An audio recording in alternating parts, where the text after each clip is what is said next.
একজন সাধু রাজা মহারাজকে জিজ্ঞাসা করলেন, ধ্যান ভজন করছি কিন্তু ওদিকে একটা রস পাচ্ছি না, যেন জোর করে করছি, এর উপায় কি? রাজা মহারাজ বললেন, সে কি প্রথমেই হয়? প্রথমে হয় না, তার জন্য খুব স্ট্রাগল করতে হয়। তোমার যা এনার্জি আছে সব ওদিকে দাও, আর কোনো দিকে দেখবে না, আর কোনো দিকে এনার্জি ডিরেক্ট করবে না। এগিয়ে যাও, এগিয়ে যাও, কখনো সন্তুষ্ট হও না। একটা অশান্তি সৃষ্টি করতে চেষ্টা করো, আমার কি হচ্ছে, কিছুই হচ্ছে না, এইভাবে। ঠাকুর বলতেন, মা, আর একটা দিন কেটে গেল, এখনও দেখা দিলি না। রোজ রাত্রে সবার আগে একবার চিন্তা করবে কতটুকু ভালো কাজে গেল, কতটুকু মন্দ কাজে গেল, কতটা তার চিন্তা ও ধ্যান ভজনে গেল, আর কতটা তমগুণের কাজে কেটে গেল। তপস্যা ও ব্রহ্মচর্য দ্বারা মনটা শক্তিসম্পন্ন করে ফেলো। বড় লোকের বাড়িতে দারোয়ান থাকে, তার কাজ চোর গরু ইত্যাদি তাড়ানো।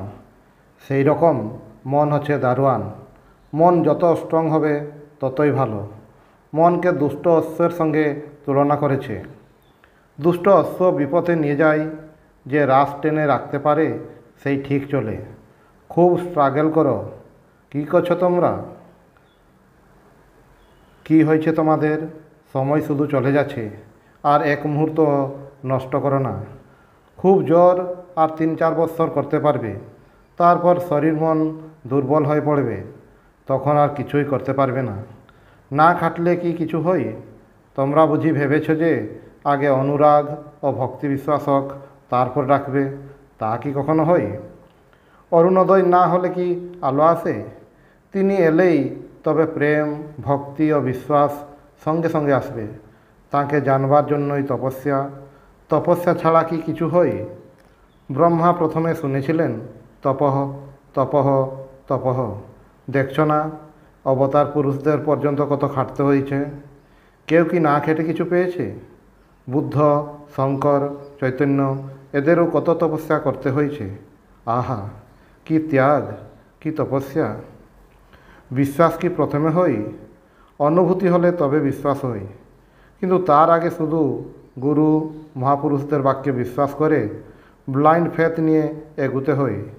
ঠাকুরের সেই ঝিনুকের কথা জানো তো? স্বাতী নক্ষত্রের এক ফোঁটা জলের জন্য হা করে থাকে। ফোঁটাটা পেলেই অতল জলে ডুবে যায়, গিয়ে মুক্তা তৈরি করে। তোমরাও তেমনি গুরু কৃপারূপ এক ফোঁটা জল পেয়েছ, যাও ডুবে যাও। তোমাদের একটা সেলফ রিলায়েন্স নেই, সাধন পথে পুরুষকার দরকার। কিছু করো, 4 বৎসর অন্তত করে দেখো দেখি।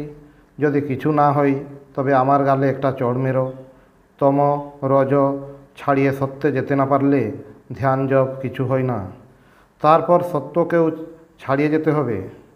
এমন জায়গায় যেতে হবে যে আর আসতে না হয়। মানুষ জন্ম কত দুর্লভ, অপর প্রাণীদের জ্ঞান হয় না। একমাত্র মানুষ জন্মেই ভগবান লাভ হয়, এবং করতে হবে। এই জন্মে খেটে খুঁটে মনটাকে এমন জায়গায় নিয়ে যেতে হবে যেন আর জন্মাতে না হয়। প্রথমে মনকে স্থূল থেকে সূক্ষ্ম, পরে সূক্ষ্ম থেকে কারণ, কারণ থেকে মহাকারণ, মহাকারণ থেকে মহাসমাধিতে নিয়ে যেতে হবে। আপনাকে সম্পূর্ণরূপে তার পাদপদ্মে ছেড়ে দাও। তিনি ছাড়া যে আর কিছু নেই। তিনি সবই তিনি। কিছু হিসাব করো না। আত্মসমর্পণ কি একদিনে হয়? সেটা হলে তো সব হয়ে গেল। সেটার জন্য খুব চেষ্টা করতে হয়। অনন্ত জীবন রয়েছে। মানুষের আয়ু বড় জোর 100 বছর। যদি অনন্ত সুখ চাও তো এই 100 বছরের সুখ ছেড়ে দিতে হবে।